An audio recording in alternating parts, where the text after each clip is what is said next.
강남구의 한 지역을 지나가다가 현수막이 붙었는데 우리 이 지역이 천지개벽합니다라는 내용의 현수막이었습니다. 그 내용을 보니까 강남구에 이런저런 개발을 하는데 엄청난 변화가 있기 때문에 그 변화를 가리켜서 천지가 개벽한다라는 표현을 쓴 것입니다. 그런데 우리가 예수를 믿고서 우리들이 변화된 것은 천지개벽과 같은 것인데 고린도후서 5장 17절에는 완전히 새롭게 재창조가 되었다라고 말을 하고 있습니다. 누구든지 그리스도 안에 있으면 새로운 피조물이라, 새롭게 창조가 되어졌다라는 것이죠. 우리는 이제 우리를 부를 때 우리의 신분이 그리스도인이라고 얘기를 하죠. 이 그리스도인이라고 하는 말은 그리스도, 예수님이 우리와 함께하는 사람이라고 하는 뜻입니다. 그래서 우리가 예수님을 우리 마음속에 모시고 이제는 예수님과 함께하는 삶이 되었기 때문에 우리 존재 자체가 바뀐 것이죠. 그래서 우리 존재가 바뀌었다라고 하는 것은 우리가 지극히 영광스러운 사람이 되었다라는 것을 말을 하는 것입니다. 과거에는 우리가 그렇게 존귀한 사람들이 아니었습니다. 성경에 보면 과거에 우리가 예수님을 믿기 전에 우리의 모습을 잘 말을 하고 있습니다. 그것은 바로 죄인이고, 그리고 하나님 보시기에 아름답지 못한 일들을 하고 하나님을 향해서 진노를 쌓아가고 있고, 찬송가 284장 가사에 보면 오랫동안 모든 죄 가운데 빠져 더럽기가 한량없던 우리들, 아무 공로 없이 구원함을 얻어 하나님의 자녀 지금 되었네. 주의 그 사랑 한량없도다. 찬송할지어다 예수의 공로. 주의 그 사랑 한량없도다. 찬송할지어다 예수의 공로. 과거의 우리의 모습, 예수님을 알기 전에 우리의 모습은 오랫동안 모든 죄 가운데 빠져 더럽기가 한량없던 우리들, 죄 가운데 살면서 하나님도 잘 알지 못하고 죄가 뭔지도 잘 모르는 가운데서 우리 마음과 육체에 원하는 것들을 하면서 죄를 먹고 마시던, 하나님 보시기에 전혀 존귀하지 않고 오히려 추한 그런 존재들이었죠. 그런데 이제 우리가 예수님을 믿고 나서 완전히 우리는 존귀한 자들이 됐습니다. 하나님이 우리를 보실 때 이제는 우리 안에 계신 예수님을 보시고 예수님과 함께하는 우리를, 새로운 존재가 된 우리를 보시면서 너무나 기뻐하시고 사랑스러워하시는 겁니다. 이스라엘 백성들이 죄로 인해서 바벨론의 포로 생활을 할 때 이제 하나님께서 스바냐 선지자를 통해서 이스라엘 백성들을 위로하시면서 이제 너희들을 내가 구원할 것이다. 그리고 내가 너희들을 얼마나 사랑하는지를 스바냐 3장 17절 말씀에 잘 말씀해 줬는데, 너희 하나님 여호와가 너희 가운데 계시니 그는 구원을 베푸실 전능자시라. 그가 너희로 말미암아 기쁨을 이기지 못하시며 너를 잠잠히 사랑하시며 너로 말미암아 즐거이 부르며 기뻐하시리라. 하나님이 이제 곧 구원할 이스라엘 백성들을 향해서 너무 기뻐하시면서 잠잠히 부르면서 기뻐하시면서 그렇게 기쁨을 이기지 못하여 하신다. 그러니까 구원받은 백성들을 바라보는 하나님의 마음이 나타나 있죠. 하나님이 우리를 보실 때 과거의 우리로 보는 것이 아니라 이제는 예수님과 함께하는 우리를 보시기 때문에 우리가 하나님이 보실 때 우리는 너무나 사랑스럽고 존귀한 자들인 것입니다. 요한복음 2장은 1절에서 11절 말씀까지 우리가 읽었지만 예수님께서 갈릴리 가나에서 물을 포도주로 만드는 기적을 일으켰던 장면이 나옵니다. 그런데 이것을 첫 표적이라고 얘기를 하죠. 표적이라고 하는 것은 바로 예수님이 어떤 분이신지를 드러내는 것을 이적과는 다르게 그런 것들을 표적이라고 합니다. 예수님은 물을 포도주로 만드시듯이 우리를 지극히 존귀한 자로, 죄인이었던 우리를 예수 그리스도의 피로 깨끗이 씻음 받게 하시고 그래서 우리를 의인으로 만들고 예수님과 함께하는 우리가 지극히 하나님 앞에 존귀한 자가 되도록 그렇게 예수님이 우리를 바꿔버리신 것입니다. 물이 포도주로 바뀐 것보다도 더 큰 변화가 일어난 것이죠. 그래서 우리는 이 땅에 살아가는 동안 지극히 존귀한 자가 됐기 때문에 존귀한 삶을 살아야 되는 것입니다. 존귀한 자답게 살아가야 되는 것이죠. 그런데 우리가 그런 삶을 살아야 되는데 실제로는 예수 믿는 사람들이 굉장히 존귀한 자들인데도 불구하고 실제 삶 속에서는 존귀하게 살아가지 못하는 경우가 많이 있습니다. 제가 어깨가 아프고 팔이 아파가지고 치료를 좀 받으러 자연 치료를 이렇게 사람 몸을 만지고 막 밸런스를 잡아주고 하는 그런 곳에 가가지고 제가 치료를 받은 적이 있었어요. 근데 이분이 저를 이렇게 쫙 만지고 몸을 만지고 이렇게 하더니 하시는 얘기가 목사님은 참 몸은 좋은 골격을 가지고 있는데 건강관리를 좀 잘 하셔야겠습니다. 몸은 참 좋은 골격을 가지고 있는데 건강관리를 잘 못하면 그 몸을 좋지 못하게 쓴다라는 것이죠. 그러면서 그분이 비유를 들어서 얘기를 하는데 몸은 벤츠인데 건강관리를 잘 못해가지고 티코처럼 사는 사람이 있다, 이렇게 얘기를 하는 거예요. 몸의 골격이나 그런 것들은 굉장히 건강한데 관리를 잘 못해가지고 무리를 한다든지 아니면 생활이 잘못돼가지고 몸을 엉망으로 쓰는 사람들이 있다라는 것이죠. 여러분, 우리는 지극히 존귀한 자들인데 우리가 존귀한 자답게 살아야 되는데 우리는 벤치 같은 존재인데 마치 티코처럼 살아갈 수 있다는 것이죠.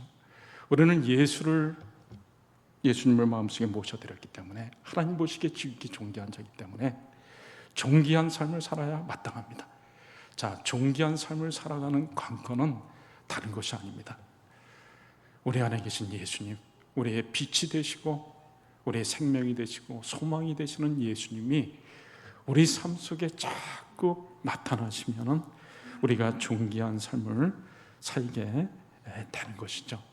그러면 예수님께서 우리 삶 속에 자꾸 나타나시고 그렇게 빛을 발하셔야 되는데, 여러분, 우리가 아무리 예수를 믿는 사람이라 할지라도 예수님이 우리 생활 속에서 관여하지 않으면 우리 삶 속에 변화가 일어나지 않습니다. 갈릴리 가나의 혼인잔치에 예수님이 손님으로 초청받았습니다. 혼인잔치에서 포도주가 떨어졌습니다. 그때 예수님의 어머니가 예수님에게 말을 하죠. 포도주가 떨어졌다. 그때 예수님이 말을 합니다. 내 때가 아직 이르지 아니하나이다. 그 말은 예수님이 지금 이제 구원 사역을 시작하는 때였었기 때문에 아직 자신을 본격적으로 드러내실 때가 되지 않았다라는 뜻도 되지만, 결혼식에서 지금 포도주가 떨어져 있는 이 어려운 상황에 지금은 아직은 내가 나설 타이밍이 아니다 라는 그런 뜻도 있는 것으로 보여집니다. 예수님이 손님으로 앉아있는 동안에는 어떤 일도 일어나지 않았습니다. 포도주가 떨어져가지고 굉장히 공경 가운데 있었지만, 그러나 예수님이 앉아있는 동안, 손님으로 계시는 동안에는 아무 변화도 일어나지 않았죠. 여러분, 마찬가지로 예수님이 우리 삶 속에 깊이 관여하지 아니할 때 우리 삶 속에 어떤 변화도 일어나지 않는 것입니다. 예수님께서 요한계시록 3장에 보면 라오디게아 교회에 찾아오셔가지고 바깥에서 문을 두드립니다. 볼지어다 내가 문 밖에 서서 두드리노니 누구든지 내 음성을 듣고 문을 열면 내가 그에게로 들어가 그와 더불어 먹고 그는 나로 더불어 먹으리라. 지금 라오디게아 성도들을 향해서 예수님이 하신 말씀이죠. 내가 지금 문 바깥에 있다. 문 바깥에서 문을 두드리고 있다. 제발 문을 열어가지고 나를 맞아들여라. 라오디게아 성도들의 신앙이 지금 온전치가 못합니다. 뜨겁지가 않습니다. 예수님을 문 바깥에다 세워놓은 것과 같은 것이죠. 그러니까 그런 신앙생활을 하면은 예수님을 손님처럼 모시고 신앙생활을 하면은 삶 속에 아무 변화가 일어나지 않는 것입니다. 그러나 예수님께서 내 삶에 깊이 관여하시게 되면 그때부터 내 삶에 놀라운 변화가 일어나는 것이죠. 예수님께서 드디어 나서셔가지고 이제 오늘 말씀해 보시면은 6절 말씀에 거기에 유대인의 정결 예식을 따라 두세 통드는 돌항아리 6이 있는지라 예수께서 그들에게 이르시되 항아리에 물을 채우라 하신즉 아기까지 채우니 이제는 떠서 연회장에게 갖다 주라 하시매 갖다 주었더니 연회장은 물로 된 포도주를 맛보고 예수님께서 손님의 자리에서 이제 적극적으로 나서 가셔가지고 이제 그렇게 개입을 하실 때 그때 놀라운 변화가 일어났습니다. 포도주가 떨어졌다라고 하는 것은 지난주에도 제가 말씀을 드렸지만 포도주는 지금으로 우리로 얘기를 하면은 음식보다도 더 소중한 그런 위치를 차지하고 있었기 때문에 이 포도주가 떨어졌다고 하는 것은 굉장히 큰 망신입니다. 그러니까 혼주가 망신을 당해야 마땅한 것이죠. 그런데 예수님이 만드신 포도주를 맛보게 된 사람들이 10절 말씀해 보시면 말하되 사람마다 먼저 좋은 포도주를 내고 취한 후에 낮은 것을 내거늘 그대는 지금까지 좋은 포도주를 두었도다. 망신도 그런 망신을 당해 또 마땅한 혼주들이 이제 예수님이 물로 만드신 포도주, 그 포도주가 얼마나 좋은 포도주였는지, 보통은 처음에 좋은 포도주 내다가 이제 사람들이 취하면은 그 다음에는 좀 싼 포도주, 질이 안 좋은 포도주를 보통 내는데 이 집에서는 계속해서 좋은 포도주를 끝까지 제공해 주는구나 하면서요 이 연회장이 칭찬을 해주죠. 망신을 당해야 했던 혼주가 오히려 예수님으로 인해 가지고 칭찬을 받고 영광을 받습니다. 예수님이 우리 삶 속에 개입하시게 되면은 우리 삶 속에 이러한 일들이 일어나는 것이죠. 여러분, 예수님은 어떤 분이십니까? 예수님은 전능하신 하나님이십니다. 전능하신 나의 주 하나님이라고 하는 노래가 있습니다. 전능하신 나의 주 하나님, 능치 못하실 전혀 없네. 우리의 모든 간구도, 우리의 모든 생각도, 우리의 모든 꿈과 모든 소망도 신실하신 나의 주 하나님은 우리의 모든 괴로움 바꿀 수 있네. 불가능한 일 행하시고 죽은 자를 일으키시니 그를 이길 자 아무도 없네. 주의 말씀을 의지하여 깊은 곳에 금을 던져 오늘 그가 놀라운 일을 이루시는 것을 보라. 주의 말씀을 의지하여 믿음으로 금을 던져 믿는 자에게 능치 못할 일이 없네. 여러분, 예수님은 전능하신 하나님이십니다. 물을 포도주로 만드시고 떡 5개와 물고기 2마리를 가지고 5,000명을 먹이시고 죽은 자를 살리시는 전능하신 하나님이십니다. 예수님이 우리 삶 속에 적극적으로 개입하실 때 우리 삶 속에 계속해서 기적과 같은 놀라운 일들이 일어나는 것이죠. 예수님이 베드로를 처음 제자로 부르실 때 베드로가 밤새도록 물고기를 잡으려고 했지만 한 마리도 잡지 못해가지고 허탈한 상태에 있을 때 예수님이 시몬 베드로의 배 위에 올라가가지고 말씀을 전하셨습니다. 그러고 나서 피곤한 베드로에게 자 이제 깊은 곳에 가서 그물을 던져라. 예수님이 베드로의 배에 올라가셔가지고 말씀을 전하시고 그리고 직접 베드로에게 깊은 곳에 가서 그물을 던져라. 피곤하였지만 예수님의 말씀을 의지하고 깊은 곳에 가서 그물을 내렸을 때 밤새도록 한 마리도 잡지 못했던 베드로가 물고기가 차고 넘쳐가지고 2배가 잠길 정도로 그렇게 놀라운 수확을 거두게 된 것이죠. 예수님이 베드로의 삶에 관여하시니까 베드로의 삶에 놀라운 일들이 일어난 것입니다. 부활 후에도 예수님의 제자들이 이제 우리 갈릴리에 가서 물고기를 잡아야겠다. 그래서 밤새도록 물고기를 잡았지만 한 마리도 잡지 못했을 때 예수님이 또 나타나셔가지고 새벽녘에 찾아오셔가지고 배 오른편에다가 그물을 내려라. 예수님이 간여를 하시니까 어떻게 됐습니까? 밤새도록 잡히지 않던 물고기가 막 그물이 찢어지기 직전까지 큰 물고기 153마리나 되는 잡히는 놀라운 일들이 일어나게 된 것이죠. 여러분, 우리가 주님이 행하시는 놀라운 일들은 주님이 우리 삶 속에 직접 개입하셔서 관여하실 때 일어나게 되는 것입니다. 포도주가 떨어졌을 때 그 하인들은 예수님 옆에 있었습니다. 그래서 물이 포도주로 바뀌는 과정을 하인들은 본 것이죠. 오늘 9절에 보니까 연회장은 물로 된 포도주를 맛보고 어디서 났는지 알지 못하되 물떠온 하인들은 알더라. 연회장은 몰랐습니다. 어떻게 이런 물이 포도주로 바뀐 사건도 알지 못했죠. 그러나 누가 알았습니까? 예수님과 함께 있었던 하인들은 그걸 알았습니다. 어떻게 해서 포도주가 떨어졌는데 포도주가 보충되어졌는지, 어떻게 해서 예수님이 그 포도주를 제공했는지를 하인들은 잘 알았던 것이죠. 하인들은 예수님의 옆에 있다가 예수님이 행하시는 놀라운 일들을 목도하게 된 것입니다. 그리고 더 나아가서 예수님이 행하시는 일들을 보고 우리가 우리 주님께 찬양과 영광을 올려드리게 되는 것이죠. 이 첫 표적이 이루어지고 나서 11절, 여기 11절에 보시면 예수께서 이 첫 표적을 갈릴리 가나에서 행하여 그의 영광을 나타내심에 제자들이 그를 믿으니라.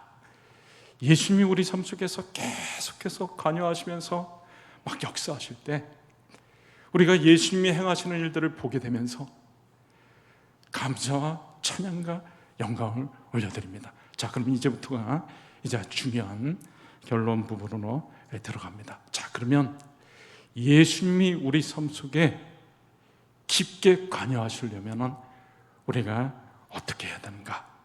예수님이 우리 삶 속에 깊게 관여하시면 우리 삶 속에 놀라운 변화가 일어나고 황무지가 장미꽃밭과 같이 변하는, 그리고 어떤 공경도 해결되어지는 놀라운 일들이 일어나게 되는데, 자, 그러면 예수님이 우리 삶 속에 깊게 관여하시려면 어떻게 해야 되는가? 라는 것이죠. 그것은 다른 것이 없습니다. 오늘 이 갈릴리 가나의 혼잔치에 있었던 하인들은 예수님을 자기의 주인처럼 모셨습니다. 오늘 여기 5절 말씀해 보시면 그의 어머니가 하인들에게 이르되 너에게 무슨 말씀을 하시든지 그대로 하라. 예수님의 어머니 마리아가 하인들에게 분부를 합니다. 이제 예수께서 너에게 무슨 말을 하든지 어떤 명령을 내리든지 간에 그대로 하라. 무슨 말을 하든 간에 어떤 말을 하든 간에 그대로 하라. 그래서 실제로 예수님께서 이 하인들에게 명령을 할 때 그 명령은 하인들이 듣기에 힘들고 납득하기 어려운 것들이었습니다. 그러나 하인들은 이미 마음의 준비가 된 거죠. 예수님의 말씀에 순종할 준비가 된 것입니다. 그리고 드디어 6절에서부터 보시면 거기에 유대인의 정결 예식을 따라 두세 통 드는 도랑아리 6이 놓였는지라 예수께서 그들에게 이르시되 항아리에 물을 채우라 하신즉 아기까지 채우니 이제는 떠서 연회장에게 갖다 주라 하심에 갖다 주었더니, 여기 유대인의 정결 예식을 따라 두세 통 드는 도랑아리 6이 있다 그랬습니다. 이거는 우리가 생각하는 통 정도가 아닙니다. 아주 큰 통이에요. 두세 통이라고 하는 것도 우리가 말하는 두세 통을 얘기하는 것이 아닙니다. 굉장히 많은 물을 채워야지만 되는 그런 큰 통 6개가 있는데 그것도 지금같이 수도 틀면 나오는 그런 시대가 아니었습니다. 물을 채우려면 멀리 가서 떠다가 그 물을 채워야 되는 것이죠. 하인들이 예수님이 분부를 하자 즉각적으로 순종을 해가지고 통을 들고 가서 물을 떠옵니다. 그리고 큰 항아리에다가 물을 채웁니다. 이제는 그 떠왔으면은 그 물을 떠다가 연회장에게 갖다 줘라. 이것도 납득하기 어려운 말입니다. 지금 포도주가 떨어졌는데 왜 물을 갖다 주라고 하냐? 하인들이 납득하기가 어렵죠.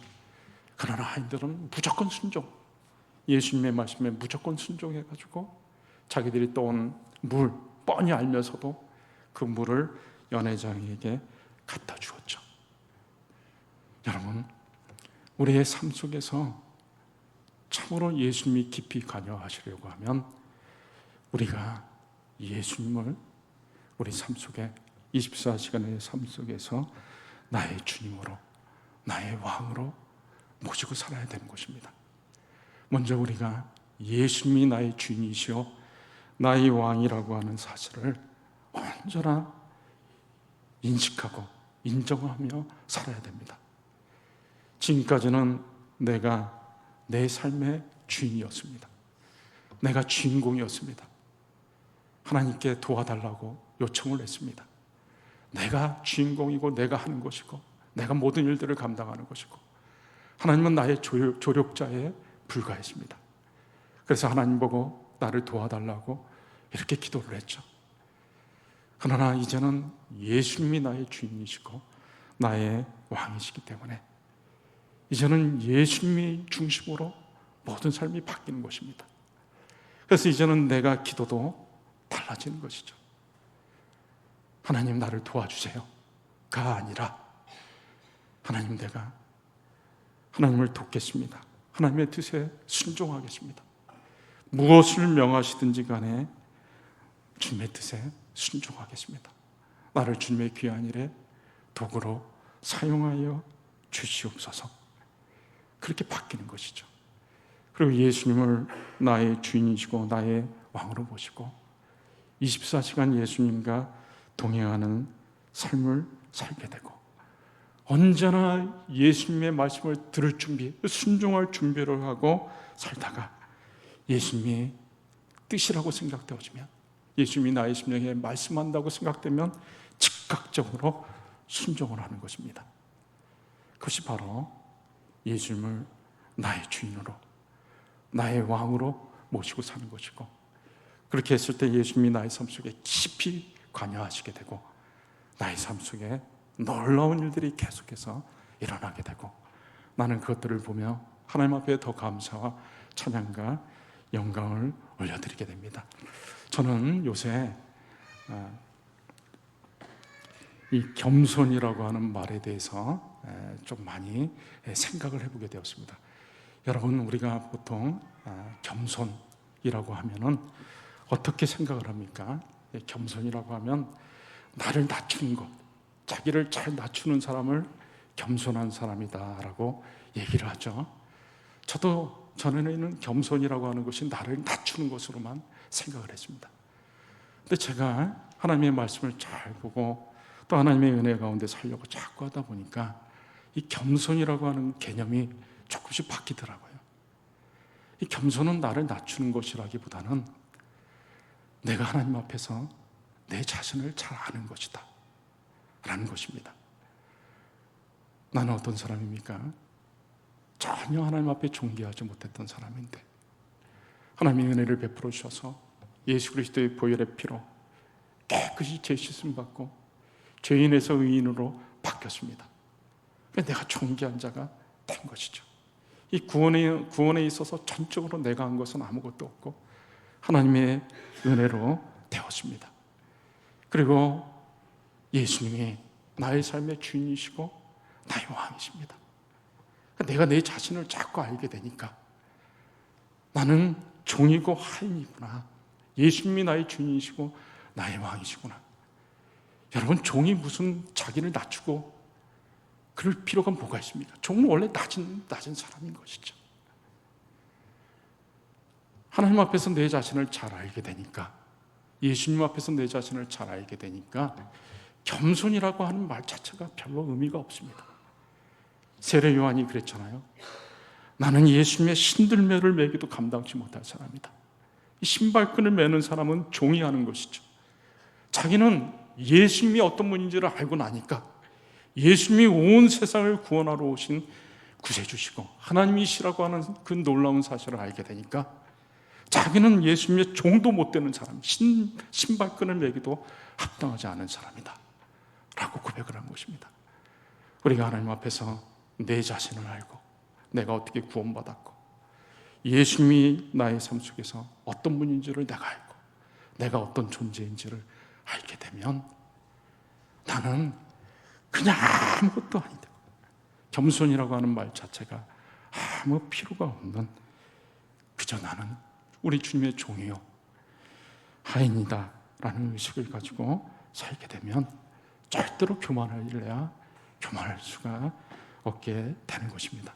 이제 우리 말씀 붙잡고 한번 같이 기도하실 때 하나님 오늘 우리에게 주신 말씀을 따라 예수님이 우리 삶 속에 적극적으로 개입하시는 삶이 되게 하시고 예수님이 행하시는 놀라운 일들을 내 삶 속에서 실제적으로 보게 하셔서 참으로 우리가 존귀한 자답게 살아가게 하여 주시옵소서. 24시간 예수님을 나의 주인이요 나의 왕으로 모시고 사는 저의 삶이 되게 하여 주시옵소서.